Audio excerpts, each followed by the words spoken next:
magandang hapon. Welcome back. Ako nga pala si Tito Guys TV Vlog. Electrical, nakahabang na tayo. Ayan, one block ang nalagay natin dito. Ayan. Ito guys, tapos na ang ating ginawa rito sa pag-electrical. Tinunahan natin muna yung mga skill, yung maglalagay ng mga bakal.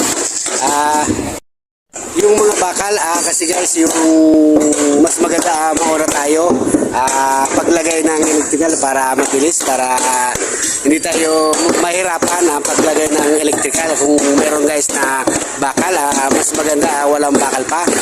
Ayan guys, mabilis natin nagawa, natapos. Ayan, titingnan natin guys. Ayan guys, ang ating nilayout ng electrical. Kasama rito sa ating ang ating outlet, pati yung ating